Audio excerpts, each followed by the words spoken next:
bet you've heard this a million times.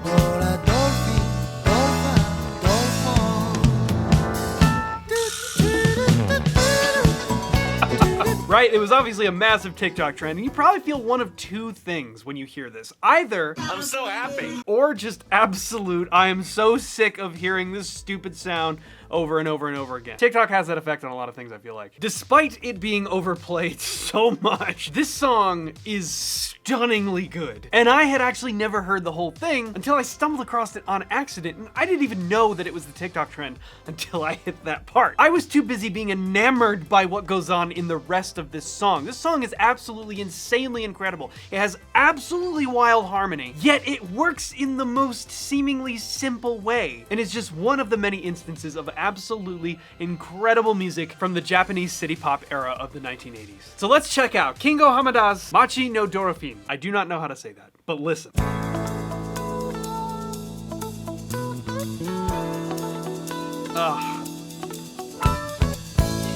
So beautiful. Just such a simple intro, right? And we're dealing with two chords here. All we're dealing with is just A major 7 to D over A. We're gonna call this D over A, but really, you could look at this as like E sus13 chord, right? And sometimes this D over E way is just like an easier way to think about it, because it's like, oh, D, I can play that. Over E, I can play that. Real simple. We just have this nice melody.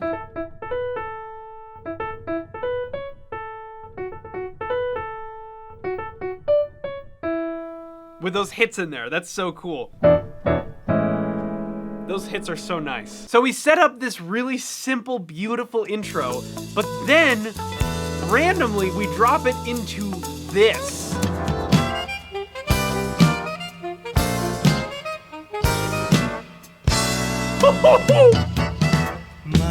What? That is so sick. And it's, okay, just, oh my God, look at this. We have a series of 4 1s just moving down in whole steps. Check this out. We go F major to C major. It's like a 4-1 resolution. 4-1, right? Then we're gonna go up a minor third to E flat major 7. Now what we're really doing is we're moving this 4-1 shape down a whole step, right? So our first one went F to C, and we're gonna move that down a whole step. E flat to B flat. We'll do that one more time. D flat major 7 to A flat major 7, right? And then we're just gonna we're gonna go from A flat major 7, and we're gonna go back to our E sus13 or our D over E chord. What an interesting motion there, because A flat, A flat major 7 to D over E. But that's not all. We changed the time signature here. This is 3 bars of 3/4. This whole thing obviously has been set up in a pretty normal feeling 4/4, right? It's got a backbeat. But then for these 3 measures, we drop the whole thing into 3/4, and we do this 1, 2, 3, 1, 2, 3, 1, 2, 3. And then we go back into 4/4 for 2 bars. But that's not all. But I'm not done yet. Our melody has a really interesting rhythm to it as well. Why is that interesting? There's a couple of reasons. First of all, the rhythm, it uses the same rhythm twice. Da da da. Da da da. Right? It goes da da da, but then we immediately do that same rhythm again. Da da da. Ba ba da ba ba da. But the way it's like it's permutating itself almost. This one starts on the downbeat. 1 and a. 1 and a 2. 1 and a 2. But the second one is more of like a pickup.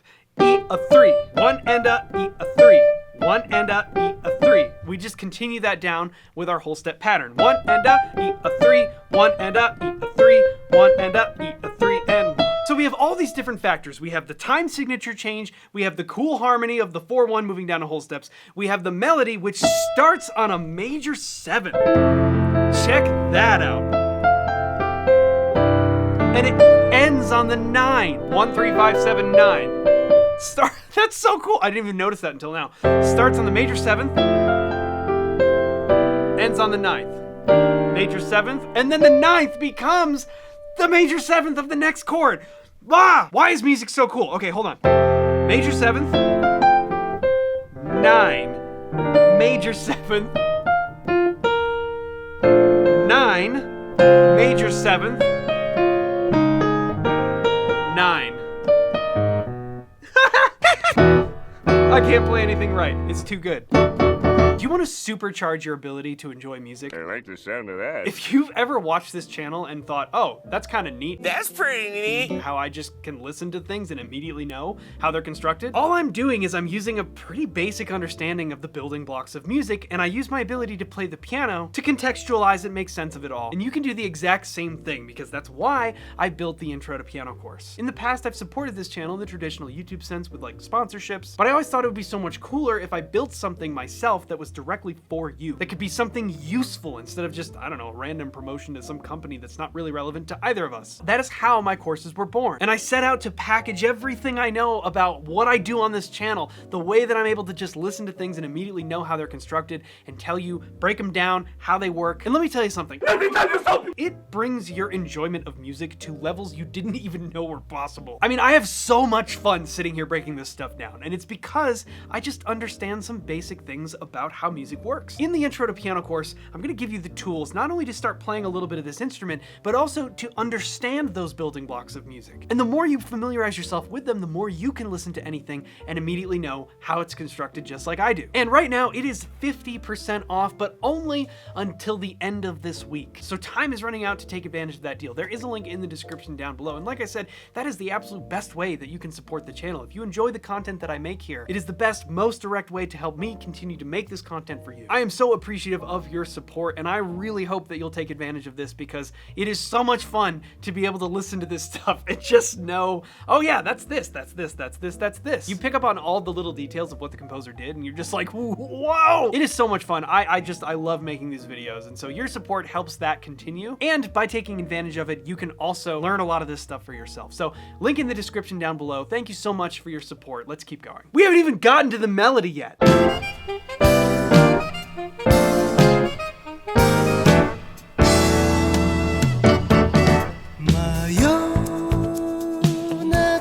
Oh, it's just so nice. Ooh, listen to the inner voice movement there. Listen to the piano, the electric piano. That's so great. First of all, we have this crunchy harmony there of the F sharp 7 with a flat 9, and then we have this inner voice movement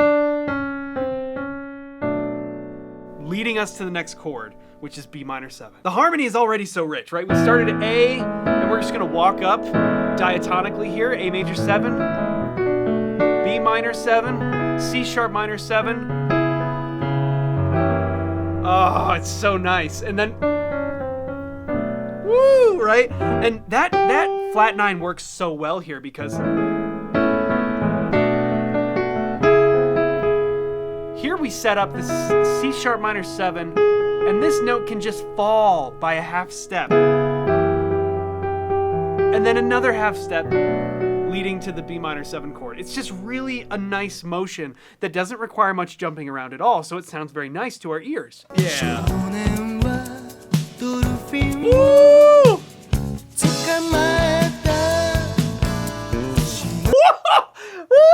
Okay, all right. Well, this is,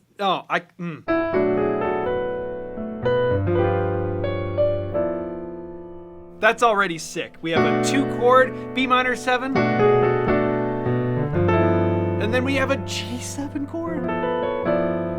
80s pop music in Japan was absolutely wild. I mean, you get so much jazz-influenced harmony in this. But then the turnaround to get back to the A major chord. Listen to this. This is nuts.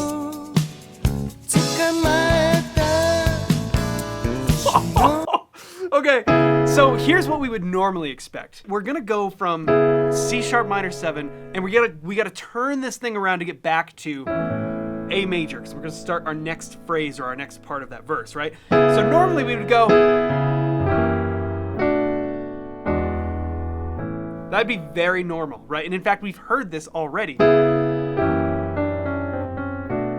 We've heard that before. So we set up that expectation. We're probably gonna go C sharp minor, maybe F sharp minor, or if we're getting crunchy, we can do an F sharp dominant with a flat 9 like we've already done. Then our 2, 5, 1. Very simple, right? That's not what we do at all. Instead, we go C sharp drop it a half step, C major 7, F major 7, B flat 7 with a sharp 11. Okay, now here's why this works. We are going to land a half step above where we want to go because we can resolve that half step very nicely. It works really well. And in fact, if we look at what we're using note-wise, look at this. Okay, what happens if I just put the actual 5 on the base of this? It works perfectly fine. Okay, this is what we call a tritone substitution. This is the chord we expect, E7. And I know we've done a bunch of stuff to it up here, but ignore that for now. Imagine it's just an E7 chord, right? Now, I can literally just trade the root. Instead of E, use its tritone, which is B flat. Now this sounds a little odd at first, but if we now say, okay, let's just make this a B flat dominant chord, and we play B flat dominant, I'm adding the 13 here.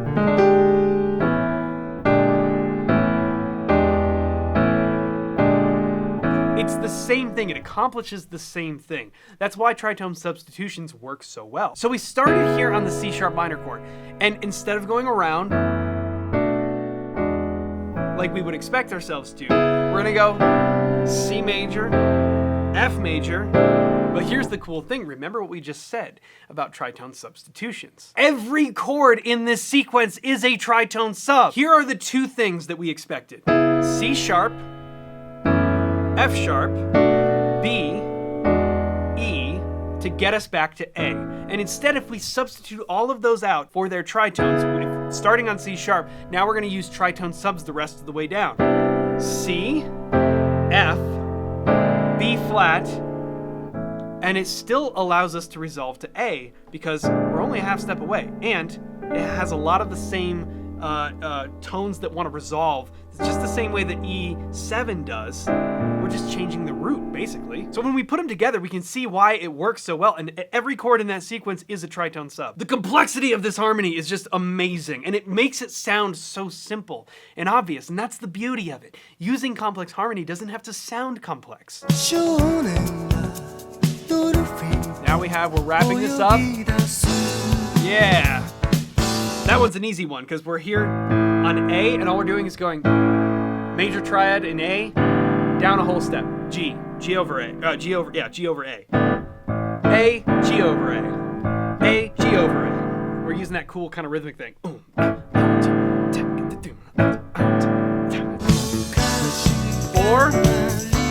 Woo! Yeah, dig that. 4. Minor 4. Back to the 1. Yeah. Beautiful. Yeah. Whoa, subdominant.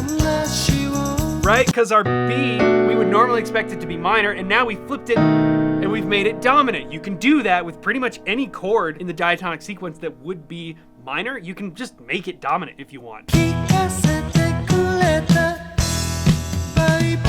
4. Okay, this was a G sharp technically if we're gonna be properly enharmonic. I want to call this an A flat, but in the key that we're in, it's not really an A flat. G sharp, and we put D sharp on the bass. It's 5th, and that allows us to just go 4, and then here it feels like we're gonna go probably to C sharp. Yes. Yep. F sharp. 2. 5. 2. 5. There's our thing. Oh, we almost got it. We go back to that thing we introduced before. A, G over A. A, G over A. Right? And we almost got the tick-tock sound there, but it must happen later on.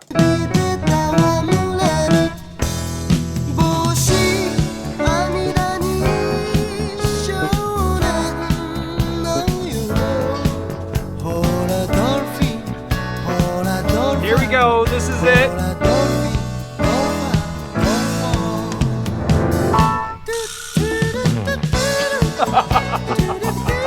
Oh man. It's just like, it's so happy. Like, it's literally just a joy. This song is just joy. Yeah, you know, and it's funny because, like, obviously this was just everywhere on TikTok, and I think for some people it could just drive you absolutely nuts and make you hate it, and I totally get that. But hopefully shedding some light on the rest of the song makes it not so bad, because this song is absolutely outrageously good and so well composed and thought out. The harmony is astoundingly good, and even in this section that we've heard so much. 2, 5, 1. There's our 2, 5.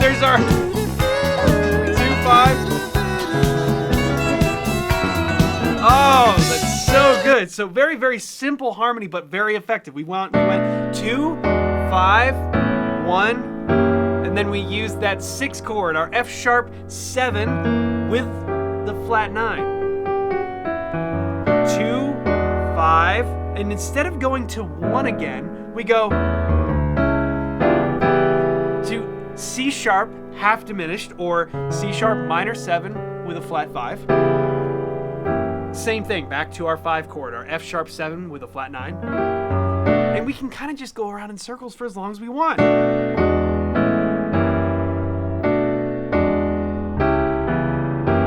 Yeah, and it keeps cycling back on itself for as long as we want to go around.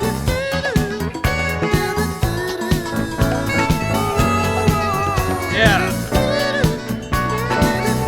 And then I think we end here, and we bring back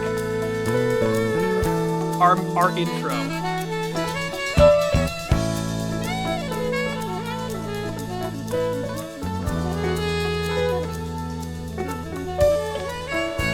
Beautiful. Little saxophone melody at the end. Oh, man. So good. So good. Yeah, I mean, I knew the sound from TikTok, obviously, and I don't know, I think I was kind of agnostic about it, because, yeah, it got overplayed a ton, but I always thought it was catchy and fun. So I didn't really care that much, but when I heard the rest of the tune, I was like, what? It's just so good, and I mean, it's just barely scratching the surface of the Japanese city pop era, which is full of amazing music. So please, if you have recommendations for things that you would like to see me break down, let me know in those comments below. And don't forget, 50% off only lasts through the end of this week on the Intro to Piano course if you want to supercharge your understanding of how to listen to this stuff and immediately know how it's constructed and learn a little bit of piano along the way. There's a link in the description for that. Thank you so much for your support. And thank you for watching this video. That's going to do it for today. We will see you in the next one.